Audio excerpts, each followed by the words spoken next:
इस deep dive में आपका स्वागत है। नमस्कार। आज हमारे पास जो जानकारी है वो थोड़ी अलग है। मतलब विद्यार्थियों की बुद्धि तेज करने के कुछ तरीके हैं इसमें। हाँ, पारंपरिक तरीके शायद। हाँ बिल्कुल, पारंपरिक अभ्यास है और पोषण से जुड़े कुछ दावे भी हैं। विटामिन B12 के एक सस्ते स्रोत की भी बात है। अच्छा, दिलचस्प लग रहा है। तो हमारा मिशन वही है, इन स्रोतों से खास बातें समझना। चलिए देखते हैं इसमें क्या है। ठीक है। तो स्रोत में जो पहली बात है वो कुछ खास अभ्यासों की है।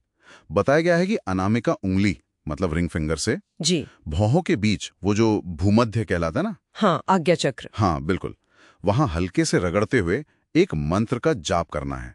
ओम गंग गणपतये नमः, ओम श्री गुरुभ्यो नमः, और फिर तिलक करना है।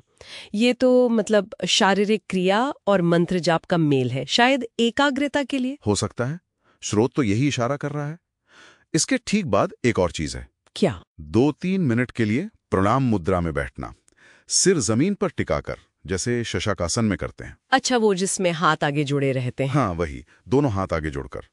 और दावा यह है कि इससे निर्णय शक्ति और बौद्धिक क्षमता दोनों बढ़ती हैं। अच्छा, सिर्फ आसन से? हाँ, और ये भी कि शरीर में ऐसे रसों का विकास होता है जो गुस्सा मतलब क्रोध और आवेश को कंट्रोल करते हैं। ये तो काफी गहरा दावा है। मतलब शारीरिक आसन का सीधा असर मानसिक स्थिति और भावनाओं के नियंत्रण पर। बिल्कुल, स्रोत तो यही कह रहा है। एक और तरीका भी बताया गया है, वो सूर्योदय से जुड़ा है। सूर्य को अर्घ्य देने वाला। हाँ बिल्कुल, तांबे के बर्तन में जल, लाल फूल और कुमकुम डालकर सूर्य को अर्घ्य देना। ठीक है, ये तो सुना है। पर इसमें एक और बात जोड़ी गई है। क्या बात? कि जहां अर्घ्य का जल गिरे ना, वहां की गीली मिट्टी लेनी है। अच्छा, गीली मिट्टी। हाँ, और उसका तिलक करने से विद्यार्थी की बुद्धि तेज होने में मदद मिलती है, ऐसा स्रोत का कहना है। तो यहाँ भी वे क्रिया प्राकृतिक चीजें जैसे मिट्टी, जल, सूर्य और बुद्धि, इनके बीच एक कनेक्शन बताया जा रहा है। जी। स्रोत इसके पीछे कोई बहुत विस्तृत वैज्ञानिक तर्क तो नहीं देता, बस इसे फायदेमंद बताता है। ठीक है, तो ये तो हुए अभ्यास। अब पोषण वाले हिस्से पर आते हैं। हाँ, पोषण वाला हिस्सा भी काफी रोचक है।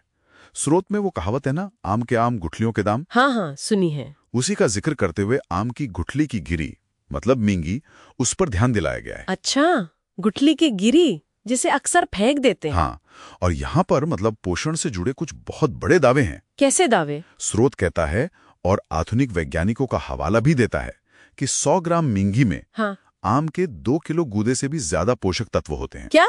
2 किलो गूदे से ज्यादा 100 ग्राम में? ये तो बहुत ज्यादा है ना? आंकड़े तो चौंकाने वाले हैं। बताया गया है कि इसमें आम के गूदे के मुकाबले करीब 20 गुना ज्यादा प्रोटीन। 20 गुना? हाँ। और 50 गुना ज्यादा फैट मतलब स्नेहांश। 50 गुना फैट? जी, और 4 गुना ज्यादा कार्बोहाइड्रेट। स्रोत के हिसाब से तो ये पोषण का पावर हाउस है। ये आंकड़े तो मतलब सामान्य समझ से बहुत परे लगते हैं। 50 गुना फैट। क्या स्रोत इसकी पुष्टि करता है किसी रिसर्च से? स्रोत आधुनिक वैज्ञानिकों का हवाला देता है, पर किसी खास स्टडी का जिक्र नहीं है, बस ये आंकड़े दिए गए हैं। ठीक है। और फिर स्रोत विटामिन B12 पर आता है। उसके महत्व पर जोर देता है। हाँ, B12 तो जरूरी है, रक्त कणों के लिए, नर्वस सिस्टम के लिए। बिल्कुल, और स्रोत ये भी कहता है कि जो लोग शाकाहारी हैं उनमें इसकी कमी का खतरा ज्यादा रहता है। हाँ, ये बात तो जानी मानी है। तो इन सब बातों को मिलाकर स्रोत इस नतीजे पर पहुंचता है कि आम की गुठली की मींगी जो है, हाँ, वो विटामिन B12 का बहुत अच्छा स्रोत है। सस्ता भी, आसानी से मिलने वाला भी और उत्तम भी। अच्छा, मतलब B12 की कमी का एक आसान और सस्ता समाधान बताया जा रहा है इसे। जी हाँ, स्रोत तो इसे ऐसे ही पेश कर रहा है। ये तो काफी महत्वपूर्ण जानकारी है अगर ये दावे सही हैं। बिल्कुल।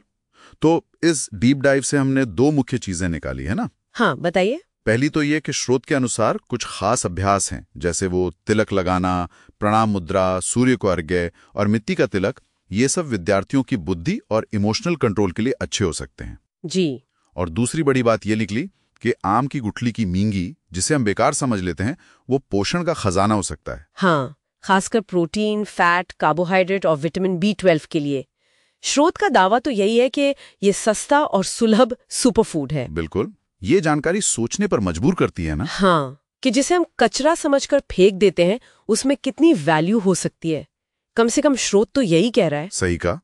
और ये एक बड़ा सवाल भी खड़ा करता है कि हमारे भोजन में या प्रकृति में और कौन सी ऐसी चीजें जिन्हें हम नजरअंदाज कर रहे हैं, जिनके पोषण मूल्य को शायद हम जानते ही नहीं है।